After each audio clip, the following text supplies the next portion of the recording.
Salam alaikum. Bueno, este vídeo es un tanto especial, distinto al resto de contenido que hay en mi canal, pero de alguna manera, después de todo lo que ha pasado en Marruecos con el terremoto, me sentía con esa responsabilidad moral y con ese deseo de poder hablar, de poder ayudar, de poder contribuir de la forma en que puedo hacerlo, ¿no? Y está claro que mis redes sociales y el alcance que tiene mi voz puede ser un medio que puede marcar la diferencia. Así que por eso quiero hacer este vídeo como un llamamiento público a todas las personas que puedan ayudar frente a esta situación que está atravesando el pueblo marroquí. Para este vídeo he elegido incluso ponerme estos pendientes que los compré en la ciudad de Marrakech durante ese primer viaje que yo hice en el año 2018 y bueno, he elegido precisamente estos pendientes como una especie de premisa o de recuerdo más bien, ¿no? de todo lo que para mí simboliza el país. Quiero hablaros un poquito de eso. Sé que muchas personas me seguís aquí desde el principio prácticamente, ¿no? Desde que vivía allí. Y también sé que algunas personas habéis pensado en mí cuando ha ocurrido todo esto en Marruecos. Algunas incluso me habéis escrito por privado para saber una información, digamos, más directa o más de primera mano, ¿no? Es una situación muy complicada y en mi caso personal, y doy las gracias a Allah, alhamdulillah, no he sido obviamente una víctima de esto, pero de alguna manera todo lo que ha pasado sí que me ha afectado a nivel emocional y he querido volcarme en esta causa pues como con ninguna otra, ¿no? Sabéis también que, y si no lo sabéis os lo digo ahora, ¿no? Aquellas personas que me conozcáis recientemente, yo todos los años he participado, ¿no? En diferentes campañas y proyectos humanitarios con el pueblo marroquí. Y todo esto tiene que ver, obviamente, con mi historia personal. Así que, de forma breve, porque no es tampoco el objetivo del vídeo, es decir, no quiero tener protagonismo en esta historia porque no lo soy, no soy una víctima, no soy un... Pero sí que quiero un poco hablar de lo que para mí ha simbolizado Marrakech y Marruecos a raíz de mi propia historia de vida y a partir de ahí pues poder de alguna manera transmitir esa necesidad que hay de ayudar siempre y especialmente en estos momentos. Como digo, aquellas personas que me seguís desde el principio ya sabéis de algún modo, sin demasiados detalles, pero algo sabéis de todo lo que yo he vivido en Marruecos, y para aquellas personas que acaban de llegar, pues bueno, igualmente este vídeo servirá un poco como un resumen. Mi historia con el Islam y en paralelo con Marruecos como país comienza en agosto de 2017, cuando decido emprender un primer viaje a la ciudad de Marrakech. Yo en aquel entonces estaba viviendo en Londres y unas amigas mías catalanas, que si están viendo este vídeo os mando un beso enorme, me propusieron el hacer un viaje todas juntas, pero ellas ya habían comprado los billetes. Decidí sumarme a esta propuesta y bueno, pues por las ofertas que había de Ryanair, que además recuerdo que viajé con esa compañía, pues cambié las fechas y digamos que me adelanté, quedé con ellas directamente allí. No me dio miedo el hecho de viajar sola a Marruecos, porque tenía experiencia viajando sola por varios países del mundo, incluso había estado en Rusia 15 días yo sola sin conocer absolutamente a nadie, ¿no? Entonces no tenía ese miedo, sino todo lo contrario, tenía ese interés, ese deseo, ¿no? Y ese sueño por cumplir. Y es que desde niña yo siempre había querido ir a Egipto, a Marruecos, a Túnez, ¿no? A Jordania, a Turquía. Es decir, que para mí esa posibilidad de ir a Marruecos se presentó pues en el momento exacto, ¿no? De hecho, recuerdo que yo misma me planteé, ¿no? Y pensé, ¿por qué he viajado antes sola por Europa en lugar de ir a estos países cuando mi sueño real siempre había sido poder visitarlos, ¿no? Es como, bueno, un choque de prioridades. Emprendí ese viaje. La noche del 7 de agosto de 2017, yo aterricé en la ciudad de Marrakech, más o menos a las 11 de la noche aproximadamente, y recuerdo perfectamente nada más bajarme del avión, esa flama, ese aire caliente de 38 grados, ¿no? En pleno agosto, que me sobrecogió y me hizo sentir muy reconfortada. No puedo expresar con palabras realmente ese tipo de sentimientos, pero cuando yo llegué al país y vi además el letrero en árabe, fue como si hubiese vuelto a casa. Una sensación de "this is my place", ¿no? O sea, este es mi lugar. Me llevaron hasta el hotel, yo me alojé en el Riad Palacio de las Especias. Me alojé en ese riad, llegué por la noche, el chico que en ese momento estaba, que no era mi exmarido, era otra persona que estaba en el turno de noche, pues me atendió, me enseñó un poco pues cómo era el tema del riad, y yo ahí sí que empecé ya a preguntar por el Islam, pero igual que puede preguntar cualquier otra persona, es decir, ay, tú eres musulmán, ay, ¿cómo lo hacéis?, ¿no? Las típicas preguntas base. En la madrugada, estando en la terraza del riad, sería 3, 4 de la mañana, yo escuché el adán, la llamada a la oración. Era la primera vez en toda mi vida que escuchaba ese sonido tan envolvente, tan sobrecogedor, tan misterioso, ¿no? y tan profundo. Y a raíz de ahí, yo sentí que algo dentro de mí había cambiado. No lo sentí exactamente en ese mismo momento, sino que me dejé atrapar por eso y me fui a dormir. Y cuando me desperté por la mañana, eso es lo que recuerdo, el despertarme, estar en la habitación del riad y tener esa sensación de este es mi camino, este es mi lugar, esto es para mí, ¿no? No sé cómo describirlo, pero algo cambió dentro de mí cuando yo escuché esa llamada a la oración. Algo cambió y me propuse pues buscar esa información sobre el Islam, ¿no? Cuando bajé abajo a desayunar, ahí quien estaba en ese momento pues era mi exmarido, que en aquel entonces pues trabajaba en ese riad.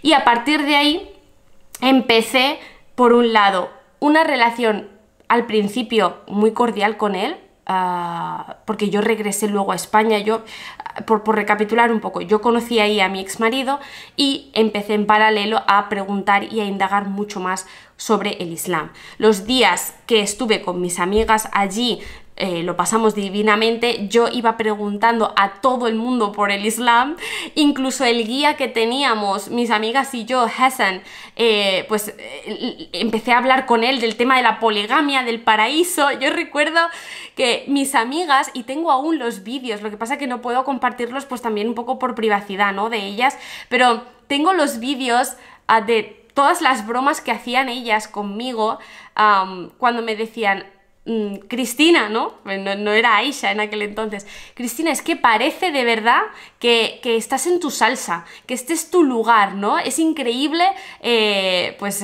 cómo te manejas en el ambiente, porque yo en todas esas excursiones que hicimos como grupo, yo era como la primera que pues iba a hablar con la gente local y quería como hacer un poco ese viaje de inmersión cultural, ¿no? Yo quería como empaparme de los musulmanes, del Islam y de un poco todo el ambiente que había allí, ¿no?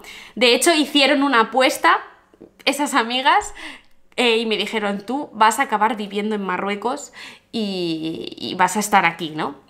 Y yo recuerdo, era como, tal, pues sí me gusta y tal, pero no sé, bla, bla, bla, ¿no? Pero bueno, pues hubo esta serie de bromas. Yo terminé, mis amigas volvieron a Barcelona y yo aplacé el viaje de vuelta porque me invitaron a una boda marroquí en Ouarzazate, ¿vale? Fui a esa boda y algo muy particular que me pasó ahí. Hoy, como veis, estoy dando como muchos más detalles de mi historia que en vídeos anteriores. Cuando fui a Ouarzazate a la boda, la familia que me acogió para dormir esa noche con ellos y, bueno, pues formar parte al final de ese evento, todos ellos, a su manera y medio con signos y con 4 palabritas que más o menos podía entender en francés, me dijeron: tú eres musulmana. Y claro, yo dije: no, yo tal. Pero yo lo interpreto así, ¿no? Porque obviamente la comunicación era muy difícil y bueno, pues era un poco con francés y árabe, lo poquito de francés que yo sabía, que mi nivel era muy básico. Sí que es verdad que entiendo más que hablo, obviamente pues por el paralelismo que hay con el catalán, pero es verdad que era una comunicación casi de indios, ¿no? O sea, tú, yo, querer, no sé qué, ¿no? Un poco así. Pero sí que recuerdo algo, y es que aquella noche en Ouarzazate, la familia me dijo que iba a pedir a Allah subhanahu wa ta'ala por mí, porque hiciese la shahada, porque me hiciese musulmana, porque ellos sentían en el corazón que yo lo era. A mí eso me resultó muy emotivo. Yo, como digo, en aquel entonces no era musulmana ni nada, pero tenía ese interés, pero un interés que no tenía la intención de ser una conversión, sino simplemente una persona que tiene una inquietud cultural pues por diferentes formas de vivir y de entender el mundo. Y de la misma forma me hubiese podido pasar si me voy a, yo qué sé, a Nepal, ¿no? O si me voy a Indonesia. Me gusta empaparme de la cultura local, ¿no? Y de su gente.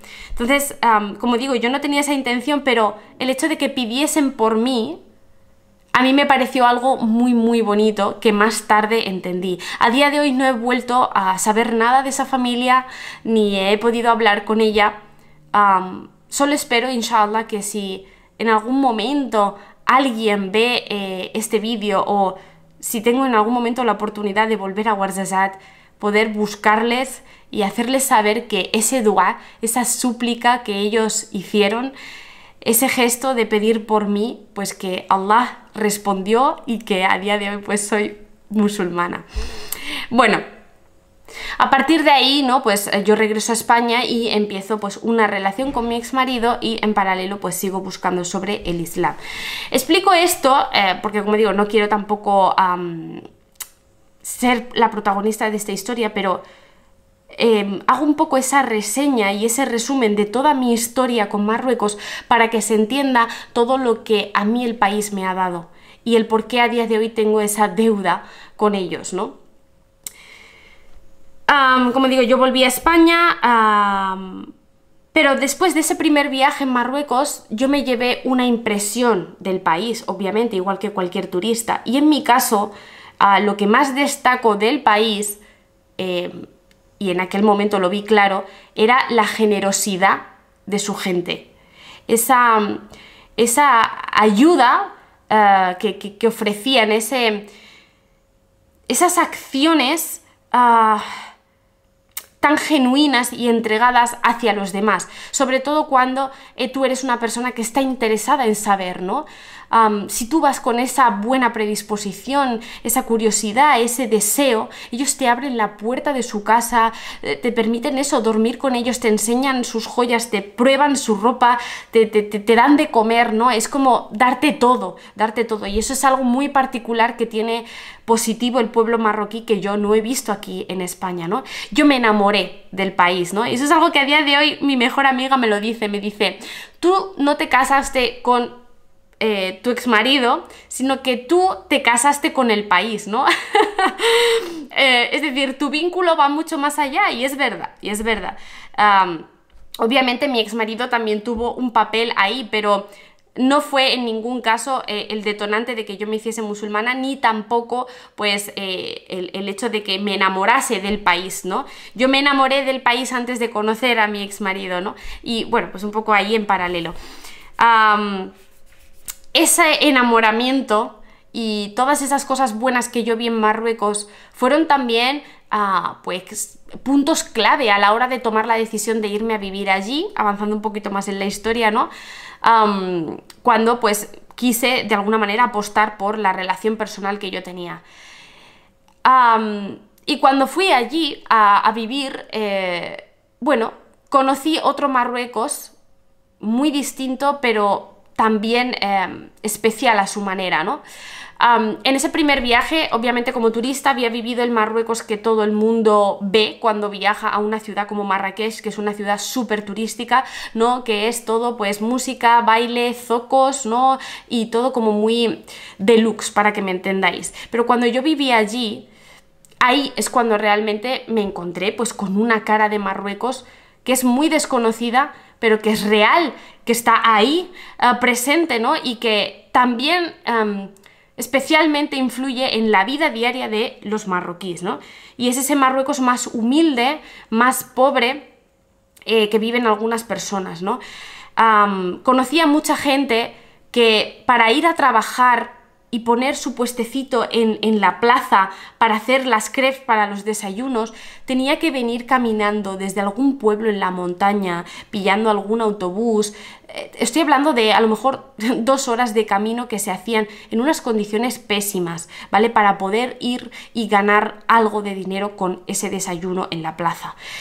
Conocí a gente que trabajaba cobrando céntimos por limpiar los baños. Conocí a gente que no tenía dinero para ir al hospital e incluso a la farmacia a comprarse alguna pomada, que iba caminando por las calles con quemaduras de 3er y de 4.º grado, con toda la piel ya negra, encangrenada totalmente, unas infecciones y una serie de dolencias con las que tenían que vivir a diario porque no había el dinero para poder ir a la farmacia a comprar un vendaje, un apósito, una crema, etcétera, y mucho menos el ir al hospital. Conocí a gente que ponía a trabajar a sus hijos de 6 años, 8 años en la calle vendiendo Kleenex para poder tener un mínimo de sustento, es decir, explotación infantil. Algunas de las familias utilizaban a los niños y había maltrato y abuso, y otras familias básicamente estaban todos ahí, todos trabajando, cada uno a su manera, cada uno aportando desde donde podía. Incluso conocí a niños que habían viajado desde el norte de Marruecos huyendo de malas situaciones, ¿no?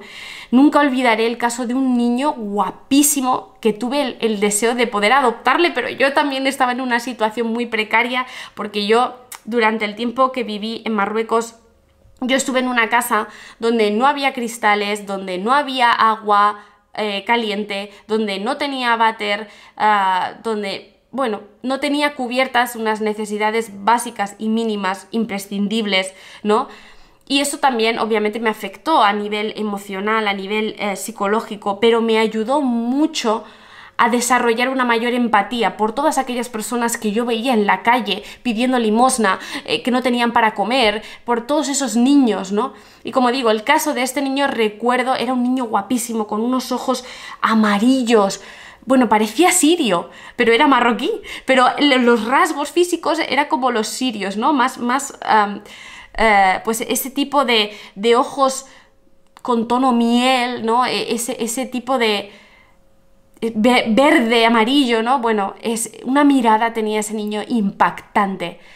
Y recuerdo que Zacarías y yo le preguntamos que por qué estaba allí, que qué pasaba, porque estaba el niño totalmente solo, pues eso, vendiendo Kleenex en la calle, ¿no? Y había huido de su padrastro porque le encerraba en casa. Su padrastro abusaba de su madre, la maltrataba, y como su madre no era capaz, pues por sus circunstancias, ni de protegerle a él, ni de proteger a su hermano más pequeño, un bebé, al final él con 8 años tuvo que tomar la decisión de abandonar a su madre para poder salvarse a sí mismo, porque su madre no iba a protegerle, no iba a salvarle, por ser ella también una mujer maltratada, ¿no? Y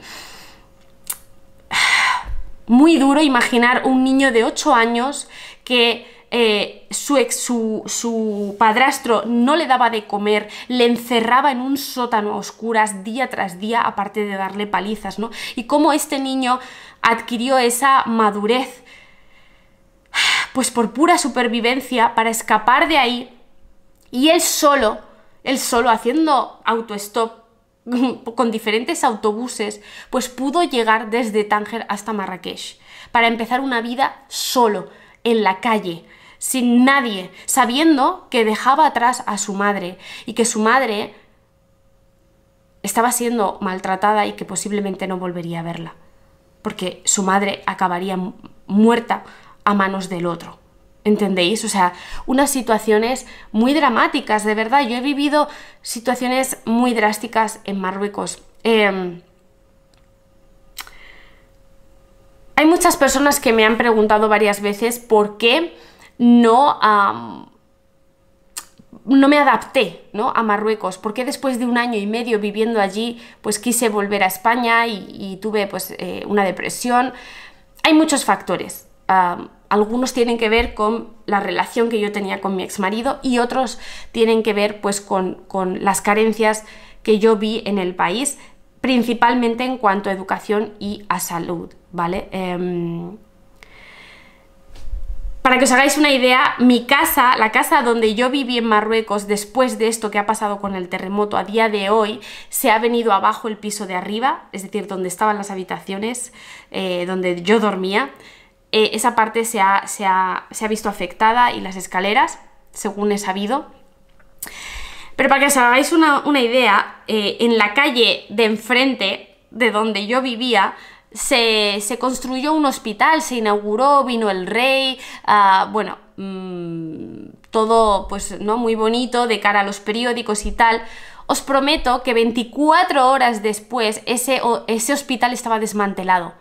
Yo recuerdo pasar por delante del hospital y solo estaban las paredes.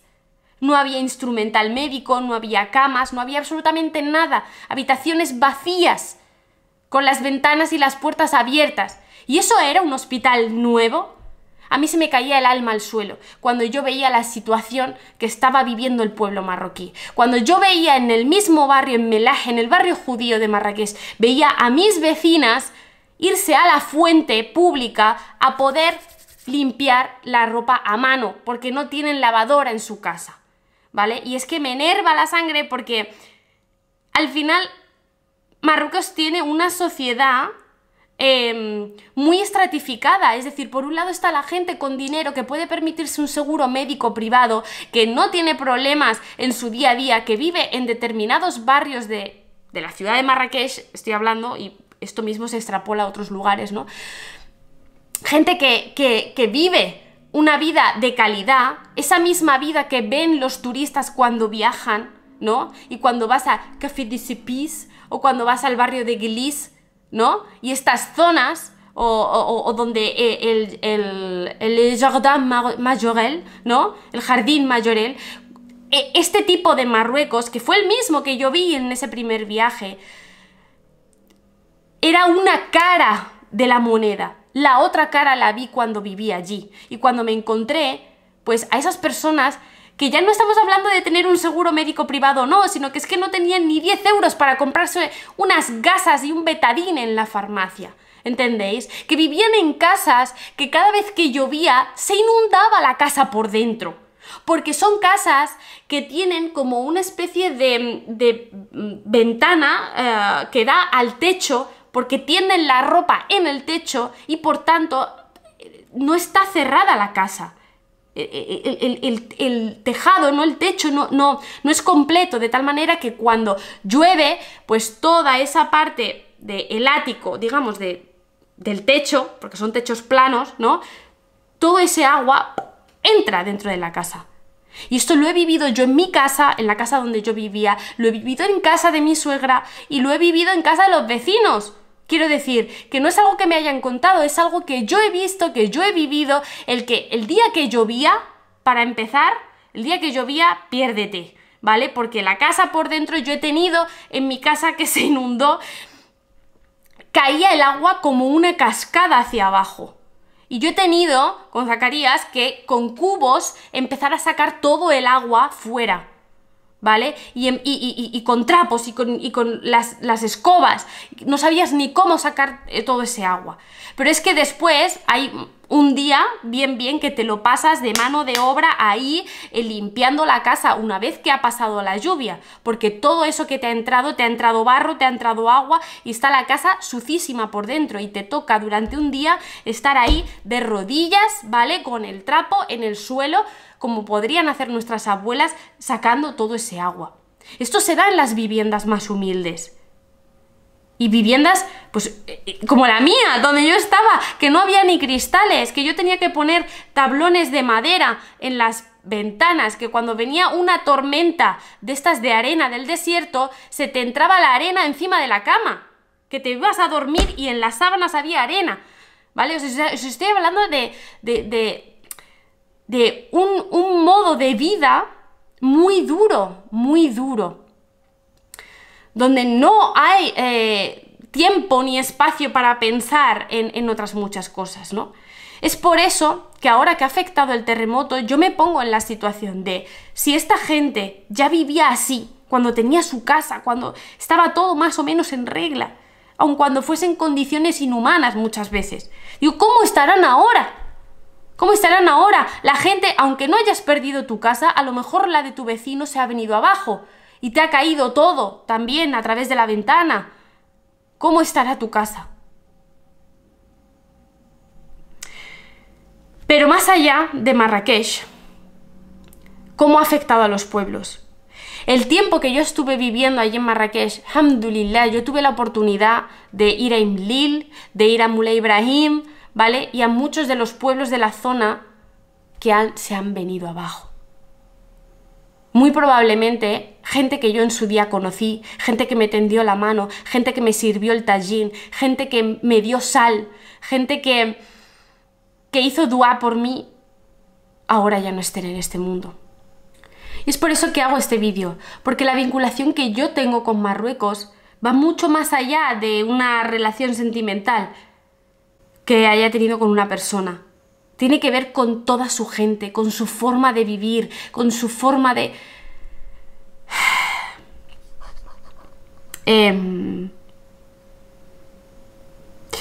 Este vídeo, como decía al principio, es un llamamiento público porque sé lo que es pasarlo mal, sé lo que es tener necesidades, sé lo que significa estar allí y no contar con la ayuda de nadie.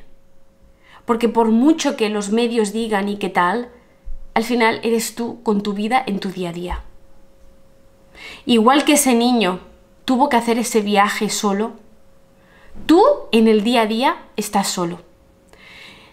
Pero si algo tiene Marruecos, y es algo que me enseñó y de verdad, es que es una gran enseñanza, aparte de, como digo, desarrollar la empatía, la conciencia, volverme, digamos, una activista social, ¿no? Y querer contribuir y ayudar desde la posición que tengo y de la forma en que puedo. Aparte de eso, si por algo destaca Marruecos, y es algo palpable, es algo que hayas vivido allí, como me ha pasado a mí, o hayas estado solo una noche o una semana de vacaciones, lo notas. Es esa hospitalidad, esa generosidad de su gente. Ahora, con todo esto que ha pasado del terremoto, se ha visto el cómo todo el pueblo marroquí se ha unido para poder ayudar a esas personas. Personas que, como digo, estaban ya antes del terremoto en peores circunstancias que las que yo viví. Cuando yo iba a estos pueblos, a Moulay Ibrahim, a Imlil, estoy hablando de sitios donde ni hay calefacción, ni hay aire acondicionado, ni cosas de estas, pero es que tampoco muchas veces pues había luz, cobertura, algo que a día de hoy piensas, ¿quién puede estar sin internet? ¿Quién puede estar sin teléfono? Pues hay gente en Marruecos que ha vivido así. Y esa gente se ha quedado sin casa. Ya no es que no tenga luz, es que no tiene casa. Y ahora llega el invierno.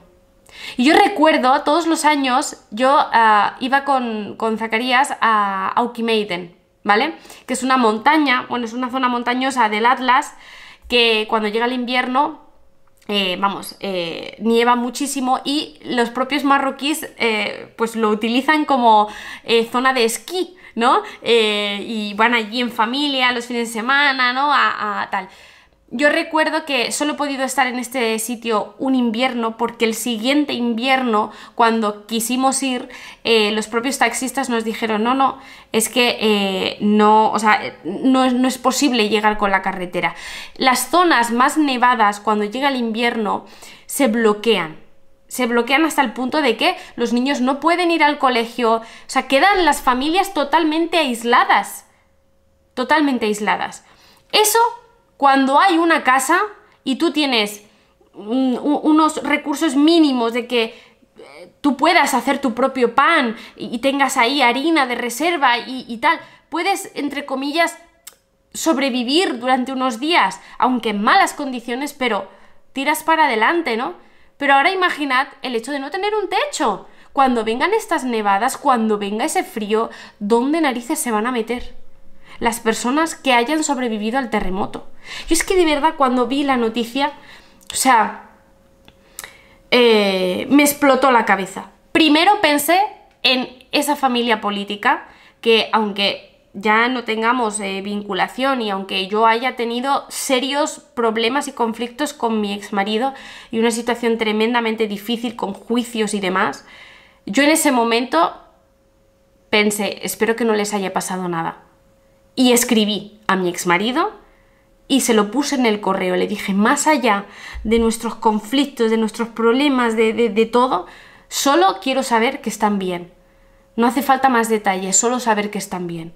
Alhamdulillah me respondió y me hizo saber que estaban bien. Pero yo pensé en eso, en las vidas humanas. Yo pensé primero en eso, obviamente también luego pensé en toda la gente, o sea, primero en la familia más cercana o que más pertoca, ¿no? Pues por Adam, porque es su familia. Porque aunque yo no tenga vinculación, Adam, pues al final tiene ahí a esa parte, ¿no? Y luego, por supuesto, pues lo que digo, pensé, una vez que supe esto, pues en toda esa gente que se ha quedado sin nada. Y me acordé de mi propia historia y me acordé del hecho de tener que dormir con 3 mantas, no exagero, 3 mantas, un pijama polar y una batamanta de estas de estar por casa. O sea, al final como 5 capas para poder entrar en calor por la noche, porque no había calefacción. Y yo pienso en el frío que yo pasé, o esas circunstancias que os digo, de cuando llovía, que se inundaba todo y tal, teniendo unos muros, y pensé, esta gente no sobrevive al invierno. No sobrevive si no es con nuestra ayuda, con nuestro apoyo. Y por eso hago un llamamiento desde aquí. Porque de verdad, esa gente, cuando yo iba al pueblo de Moulay Ibrahim o iba a Imlin, aparte de que las casas se han venido abajo porque también son de adobe, no es una estructura, digamos, firme, no soporta este tipo de movimientos, y menos cuando es el epicentro, ¿no? del terremoto, pero aparte de eso, es que como digo, son familias muy humildes que viven con lo justo y necesario, que se hacen su propio pan, que se gestionan su día a día. Y muchas de estas familias, además en la zona de Imlil y tal, viven también del turismo, de la gente que subía al Tubhal. Pues hacían parada en Imlil y luego de ahí subes, ¿no? Es decir, que yo recuerdo que el turismo era muy importante, pues con estas familias que iban ayudando a los turistas, pues llevándole las mochilas para hacer el senderismo, ¿no? Les ayudaban con las mochilas en los burros y tal, y de ahí, pues de esa propinilla, de ese tal, iban sacando algo de sustento. De hecho, mis vecinos en la ciudad de Marrakech habían viajado y habían bajado desde la montaña a la ciudad para que sus hijos pudiesen tener una mejor educación en los colegios, porque estando en las montañas estaban incomunicados y al final sus hijos pues no podían acceder a esa educación. Entonces, como digo, no es algo que me hayan contado, es algo que he vivido en primera persona, es algo que conozco con mi propia piel. Y por eso, lo que os digo, me siento en esa necesidad de alzar la voz y de hacer este vídeo, por mucho que algunas personas digan que es una chapa y que es un vídeo muy largo, necesito expresar lo que Marruecos ha significado para mí y esa responsabilidad que tengo a día de hoy con el país. Marruecos y la zona de Marrakech y alrededores, pero concretamente la ciudad de Marrakech, que fue donde viví, fueron claves en mi historia de vida. En Marrakech fue donde escuché la llamada a la oración por primera vez. En Marrakech fue donde tomé la decisión de hacerme musulmana. En Marrakech fue donde hice la shahada, precisamente en la mezquita de la Kutubía. En Marrakech fue donde viví 1 año y medio. En Marrakech fue donde tomé conciencia de la otra cara que tiene el país y de esa gente necesitada que no tiene ayuda más que la que se puedan dar entre sí.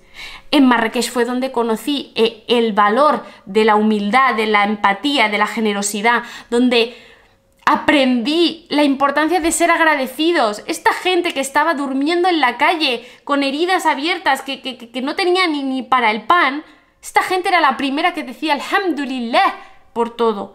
Y yo recuerdo cuando hacía entrevistas de trabajo y volvía a casa llorando porque no me habían cogido, lo que sea, me decían di Alhamdulillah, siempre, sea bueno, sea malo, siempre Alhamdulillah, por todo. Porque todo está ya decretado y lo que no es para ti es bueno también.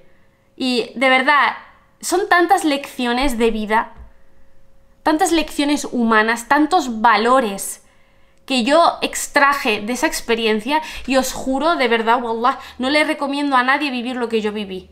Porque fue muy duro, muy duro, muy duro. Tremendamente difícil, me marcó como persona. Pero también me dio tantas enseñanzas que a día de hoy pienso que si no hubiese vivido nada de eso, seguiría en mi mundo, seguiría creyendo inocentemente que la gente vive bien en pleno siglo XXI. ¿Cómo es posible que haya personas analfabetas? ¿Cómo es posible que haya personas que no tengan agua, luz, comida? ¿No? Porque todos siempre pensamos, sí, hay pobreza en África, hay pobreza en la India, pero hasta que no lo ves con tus propios ojos, hasta que no lo experimentas en primera persona, no tomas conciencia de lo difícil que es vivir así. Porque yo puedo pensar, pobrecitos los negritos en África, pero no sé realmente lo que es pasar por eso. No lo sé. Y eso no significa que no sea empática, que no sea comprensiva. Pero lo que quiero decir con esto es que espero que mi testimonio en primera persona, de verdad, que es que no lo ha vivido otra persona, que lo he vivido yo, que yo para ducharme tenía que calentar el agua en cubos, en barreños, y echármelo así por encima de la cabeza porque no tenía ducha. ¿Vale? Que yo me he tenido que aguantar mis necesidades porque no tenía baño en casa. De verdad. Yo me he despertado por la noche hasta con escorpiones en la habitación. ¿Vale? Como digo, es que no es otra persona, es que lo he vivido yo. Esa dificultad y tener que lavar a mano y tener una bombona de gas de 10 litros de estas chiquititas y tener solo eso para cocinar. No tener fogones, ni tener horno, ni cosas de estas. Es que, de verdad, yo he estado limpiando el suelo a 4 patas. ¿Entendéis? Es que os estoy hablando desde mi propia experiencia. Como española, como europea, como privilegiada. Y por eso hago este vídeo, de verdad. Porque estas personas necesitan nuestra ayuda.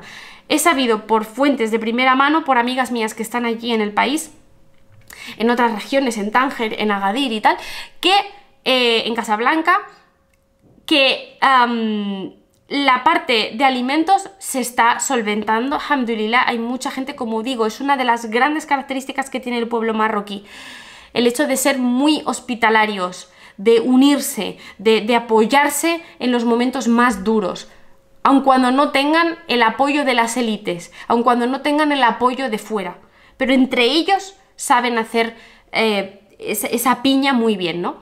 He sabido que el tema de la comida está más o menos controlado, pero y es algo en lo que quizá no muchas personas hayan caído, por eso lo menciono por aquí. Hacen falta tiendas de campaña, cobijo, protección, que como digo, cuando llega el invierno y vienen las lluvias y viene la nieve, esas personas no tienen dónde meterse después de lo que han vivido. Así que el llamamiento que hago es para que podáis donar pues cada uno lo que pueda según sus circunstancias. Os voy a poner en la cajita de información 3 organizaciones concretamente que están allí en el terreno y que están pues haciendo llegar el reparto de todo tipo de, pues, de alimentos y de productos que son necesarios, ¿no? Para que tengáis como esa certeza de que ese dinero llega. Estoy hablando de Human Appeal, de Islamic Relief y de Islamic Fundraising. Yo he trabajado con ellos en el pasado, por tanto conozco a la gente que está detrás y hay esa garantía, ¿no? Entonces, os lo voy a dejar en la cajita de información, me da igual cualquiera de las 3, de verdad no tengo preferencia por ninguna. Lo importante es ayudar y una de las cosas que creo que mucha gente no ha caído es que se está dando comida, pero no se está dando estas bombonas que digo, de gas. Y estas bombonas de gas les puede ayudar a darse un baño de agua caliente en un momento dado en invierno, que es como lo he hecho yo. El poder calentar en una cacerola un poco de agua para poderte lavar las partes íntimas y tal con agua caliente. Entonces las bombonas de gas, además es que recuerdo que costaban 50 dirhams o una cosa así cuando vivía yo en Marrakech. 50 dirhams son 5 euros las bombonas, o sea, es nada, es nada. Y como mínimo una bombona por familia para que pueda tener un mes entero cubierto para poder cocinar ahí platos calientes, ¿no? Sopas y tal ahora en invierno y poder también ducharse con agua calentita. Ducharse, ya me entendéis, con el barreño o tal, pero un mínimo. Entonces, tiendas de campaña, bombonas de gas, sacos de dormir, mantas. Las mantas, de verdad, las mantas que venden allí en Marruecos, que son, no sé, de 2 metros y pico, son enormes, esas son súper gordotas y, vamos, calientan como ninguna, de verdad. Entonces, todo lo que tenga que ver, vosotros pensad en el invierno, pensad pues eso, en calzado, pues botas altas, ¿no? De estas de lluvia y tal, impermeables, ¿no? Todo lo que tenga que ver con frío, lluvia y nieve, todo lo que podáis donar que vaya en esa dirección, de verdad que va a ayudar muchísimo, muchísimo, porque al final en cuanto a alimentos lo que digo, ellos mismos saben hacer el pan, entonces pues los productos básicos con harina, aceite y tal, pueden entre comillas, de aquella manera, seguir adelante, pero necesitan un cobijo, necesitan un hogar.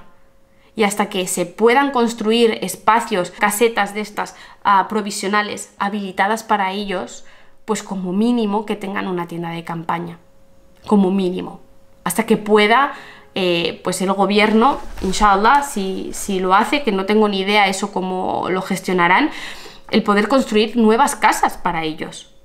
Pero hasta ese momento os aseguro que van a pasar meses y el invierno no espera.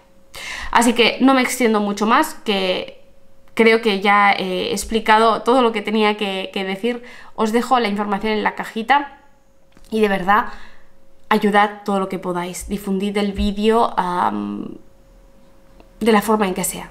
Es muy necesaria esta ayuda. Y como digo, lo comparto pues por todo lo que para mí simboliza Marruecos.